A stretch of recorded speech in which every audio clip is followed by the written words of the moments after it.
ఆదిత్య దర్శకత్వంలో రణవీర్ సింగ్ నటించిన దురంధర్ సినిమా ఇప్పుడు ఒక సంచలనం. ఎటువంటి అంచనాలు లేకుండా వచ్చి ఇప్పుడు 1000 కోట్ల క్లబ్ లో చేరబోతుంది. ఇప్పటికే 900 కోట్లు అయితే వసూలు చేసింది వరల్డ్ వైడ్ గా.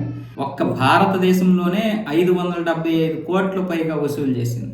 ఈ సినిమా ఇప్పుడు పాకిస్తాన్ బ్యాక్డ్రాప్ లో తీయడం, అలాగే మన గూఢాచారులు, మన యొక్క స్పైలు ఎవరైతే ఉన్నారో మోహిత్ చరణ్ లాంటి దేశభక్తుల యొక్క జీవిత కథల్ని ఆధారంగా చేసుకొని నిర్మించినటువంటి సినిమా ఇది. అలానే జీవిత చరిత్ర అని చెప్పలేము కానీ అలాంటి వాళ్ళందరికీ కూడా అంకితం చేస్తూ చేసినటువంటి సినిమా. అయితే పాకిస్తాన్ లో లైరీ అనే ఒక ప్రాంతంలో ఈ సినిమా షూటింగ్ కొంతవరకు జరిపారు.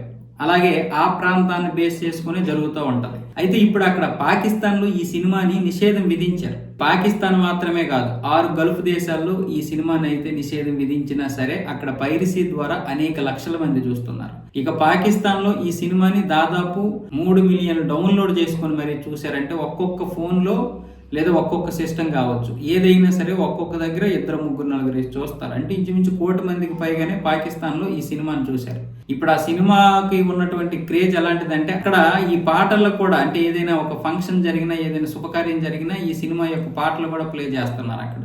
అయితే ఈ లైరీ ప్రాంతానికి చెందినటువంటి పాకిస్తాన్ ప్రజలు ఏమంటున్నారంటే, మా ప్రాంతంలో తీశారు కాబట్టి ఈ సినిమా, పైగా మా ప్రాంతాన్ని బేస్ చేసుకుని తీశారు కాబట్టి ఈ సినిమాకి వచ్చినటువంటి ఆదాయంలో 80% మాకు ఇవ్వాలి అని కొంతమంది, కాదు 50% ఇవ్వాలని కొంతమంది, కనీసం ఒక 5 కోట్లు 10 కోట్లు ఖర్చు పెట్టి ఇక్కడ ఒక ఆసుపత్రి అయినా నిర్మించాలని కొంతమంది. అయినా మాకు ఎంత ఇచ్చినా సరే ప్రభుత్వం 1 రూపాయి కూడా మాకు ఇవ్వదు, మొత్తం తీసుకుంటది, మా పాకిస్తాన్ ప్రభుత్వం పరిస్థితి ఏంటో మీకు తెలియదా ఏంటని కొంతమంది. ఇలా ఒక్కొక్కరు ఒక్కొక్క రకంగా అక్కడికి వచ్చినటువంటి మీడియాతో మాట్లాడారు. మీరు కూడా వినండి ఒకసారి.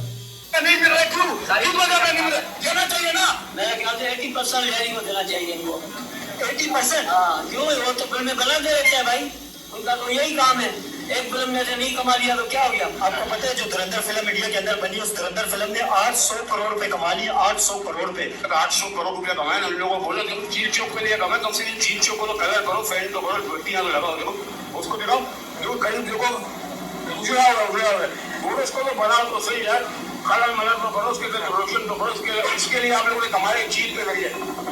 मसला यही है भैया, बाकी जिसका कमाया जो नसीब है भाई, बाकी ये कहानी एकदम झूठ है बच्चा। ये लारी में जो रहमान ऐसा नहीं था. ఇది పాకిస్తాన్ లో ఉన్నటువంటి పరిస్థితి. ఒక సినిమాకి వచ్చినటువంటి డబ్బులైనా మాకు పెడితే మేము ఏదో ఒక విధంగా బ్రతుకుతామన్న విధంగా ఉంది పాకిస్తాన్ లో ఉన్నటువంటి పరిస్థితి. వాళ్ళని తప్పు పట్టకూడదు, ప్రభుత్వాలు అలా తయారయ్యాయి. అక్కడ ఒక సినిమా మీద ఆధారపడ్డారు, ఒక సినిమాకి వచ్చినటువంటి డబ్బులతోటైనా మేము బ్రతకాలి అన్న విధంగా వాళ్ళ యొక్క ఆవేదన. అంటే ప్రభుత్వాల గురించి వాళ్ళకి అర్థమవుతుంది, ఎంత ఉగ్రవాదమైనా సరే, ఎంత వేర్పాటువాదమైనా సరే, మనిషి అనేవాడికి జీవితం ముఖ్యం కదా. వాడు తినే 3 పూటలు తిండి ఉంటుంది కదా, అది ప్రశాంతంగా దొరకనప్పుడు ఎవరికైనా సరే ఆకలి వేసినప్పుడు మతము, కులము, ప్రాంతం అనేది ఉండదు. ఆకలి అనేది మాత్రమే కనిపిస్తుంది. అప్పుడే అసలైనటువంటి కోపాలు బయటకు వస్తాయి, అసలైనటువంటి నిజాలు బయటకు వస్తాయి.